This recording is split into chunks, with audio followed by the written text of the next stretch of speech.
many tasks for one care worker have to do, Yeah. Yeah.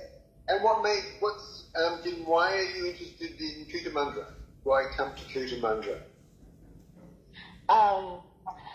First of all, I think this is a great opportunity for me to practice in my field in the professional environment. And I have chance to work in the foreign country that they very care about. When I find out the information on the internet, and I wish I can involve in the development industry. Yeah, and I think it's a great opportunity for me in my career. No, that's fine. I understand that. Yeah. But all cultures have a very high opinion of the elderly people, I'm sure. And so I'm sure you look after your residents with highest quality of care that you can as well. Yes. Yeah. So I'm just going to close the door because there's a lot of noise. Hold on. I'm sorry. So there was a car being pushed past with laundry on it, and it was rattling and making too much noise. Yes. So have you heard of the expression person-centered care? Yes. Yeah. Yeah, now I'm working at ViênPHauNG VÏN company. It is a residential care too. Yeah. So what would person-centered care mean to you? What would if we said it's a model of care, how we look after the person is based on person-centered care?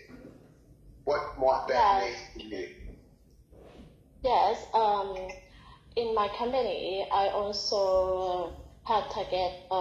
We have policy about personal-centered care too, and I focus on the individual requirements, and we respect my client dignity, and we always ask them for consent before we have plan to care for them. Such as I always ask my clients, do you want to go around your garden yard, or do you want to go to the bathroom? When they agree with me, I will keep my job. I will keep my task at that time, and in my company, we also make a personal care plan based on individual requirement of my clients and their family's requirements. Yeah, that's really good. Yeah. And do you find that as a helpful way for you to get to know your residents? I'm sorry, the signal is not good. So, we often say to our staff, if you do a personal care plan, it is one way for us to get to know the resident because we have spoke to them about their wants and wishes. Yes, we always have the checklist before we create a personal care plan for my clients. This is this job for my supervisor, but at the beginning to set up a personal care plan, we always ask the requirement of the client and their family, and we base on the clinical medication profiles, medication profile of them, and we involve many teams to create personalized care plan, like professional, nurse, and many teams to involve to assess this case, and we create personalized care plan. And in my role, I have a checklist we have checklist, and we ask my client and their family what they want to do, what they hope they will receive the care plan of our company, and we create the care plan, and have any changes I will report in, and we train the personalized care plan for the real situation when we supply the care service for my client. Yeah. Yeah. That's lovely. That's really good. It's a nice way to look after someone, so that when I'm a much older person than you, and then once upon a time, we would say to the resident, you are going to have a shower now, you are going to do this, you are going to do that, and they'll say, no, it's too early, and we'll say, no, we're going to do it now, regardless whether they wanted to or not. So what you've described is very nice. Yes. So things have changed. Yes. What could you tell me about the importance of documentation?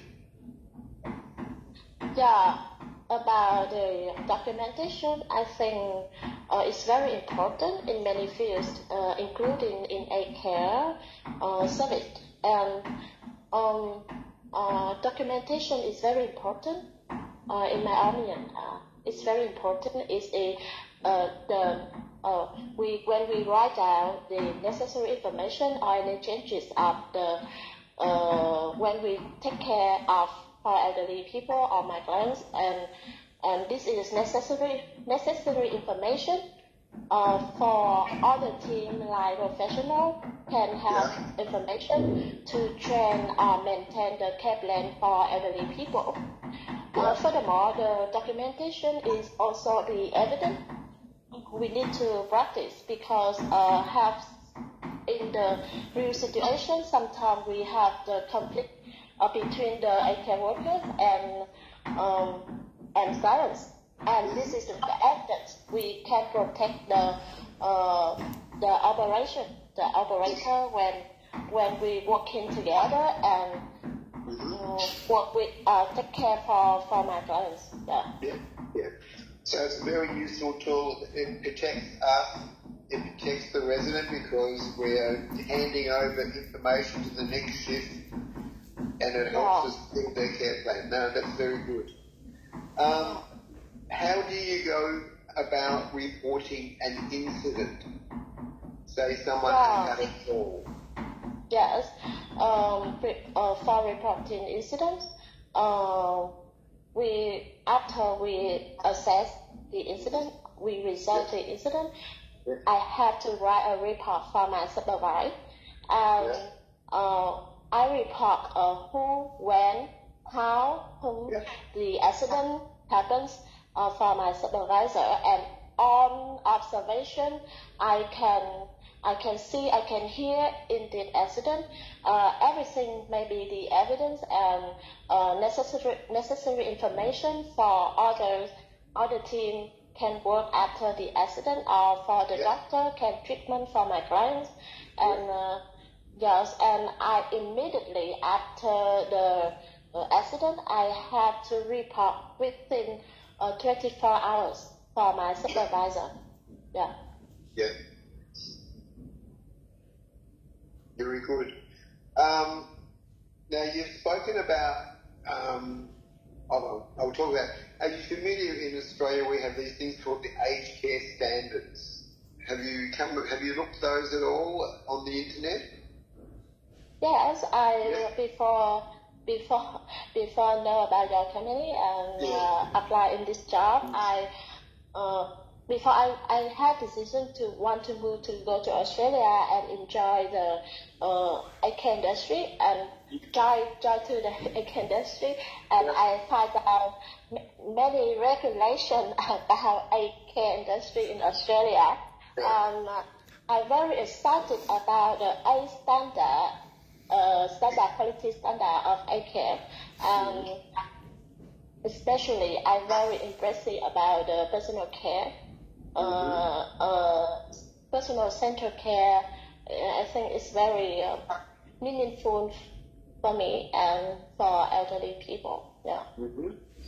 So one of the things is very much is that it's the resident's choice. Yes, so, the resident choice. Like what I said once before, when I was a much younger nurse, it was not so much their choice, it was my choice when I wanted to do things. So it's very important to sort of step back sometimes and just say, well, it is cold, because it does get cold here in the morning. We get down to -5 degrees Celsius, so that's... We have ice on the ground, so you may not be familiar with that where you live. So personal choice is very important. Can I just talk to you about workplace health and safety? I don't expect that you use the same equipment that we do, but can you talk to us about manual handling, training that you may have done? Manual handling? Manual handling. How do we lift people in the bed? How do we... I know. I know the safety is very important. It's not just for my clients, for me too. And I have trained to be how to make a safety workplace for all my clients and the care worker. And for example, you say that when we leave someone, we need to practice like always straight back and make the foot like my shoulder and knee slightly bend before I sleep one person. And at the same, this is the same position of my body when I load them at the chair or something, and I have trained about that very carefully because my healthy and my client prevent their phone or accident while we work together, while I supply my service. Yep. No, that's very good. We use probably different equipment to what you use, and if you're successful and you come across, part of your orientation will be how to use different equipment, but it's all based on what you were saying, the positioning of your body and all that sort of stuff. What could you tell me about hand hygiene? Hand hygiene is, I think, is very important in many activities, including aid care. You know, it ensures to prevent infection and cross contamination while we work. And we have a procedure with 6 steps for washing my hand in my company. Like wash my hand, apply the soap, water, and screws. Brush on both of the side with back toe between the finger. And stick like that. And we use the water, the clean water, to rinse. And after that, we dry my water by air rider or the towel. We practice every day the hand washing procedure. So have you thought after people with COVID or other respiratory diseases? COVID-19? So if someone has flu, wearing masks? The mask, it's about the PPE, personal protect equipment, mask, gloves, body clothes, and cover my hair. We use so much PPE during COVID-19 pandemic, you know. It's very dangerous, and it was dangerous, and we practice every day during pandemic. You can get very hot under all that extra clothing, the mask and the shield. Hair cover. So there's sort of the formal questions I wanted to ask you. Is there anything you would like to ask me? I have something. can you explain something about the capacity or how many beds in your residential care? Yes.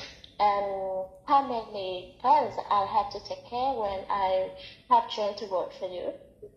So, about 62 residents. Yeah.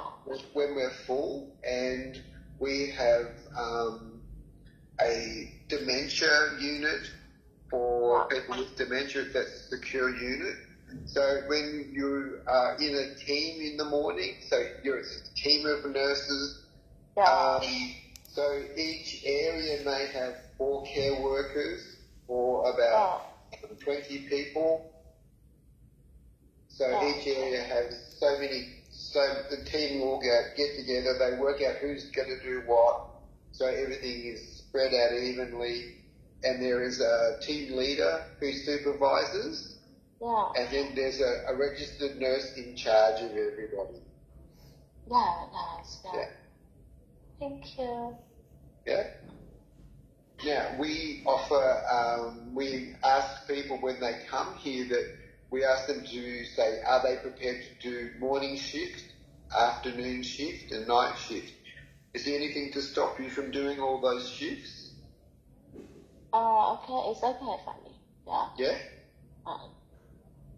And do you have any children or partner? Yeah, I have my small family, including my husband and 2 daughters. One 3 years old and one 6 years old. But I don't have plan to bring my family go with me in the first time I go to the Australia, because I want to focus on new environment and new country and new language. I have time to adapt. So at the first day when I move, if I have chance to move to Australia, I think I just go with only me. And after that, when I have a balanced life in Australia, maybe I bring my children and my husband go with me. Yeah. That sounds very sensible, because you've got to get established in your job, because it's very difficult to do everything else. Yes, it's tough. I know about that, and I have plans for that. Okay. So, any other questions? No, I'm very appreciative for this interview and can have chance to talk with you. Yeah. It's been a very good talk. Now, if I have any more questions, I'll go through Michelle for you. Okay, I'll get Michelle to contact you, and we'll be in contact within the next week to let you know if we can progress or not. All right? But thank you for your time today, and thank you for answering the questions. Okay. Thank you.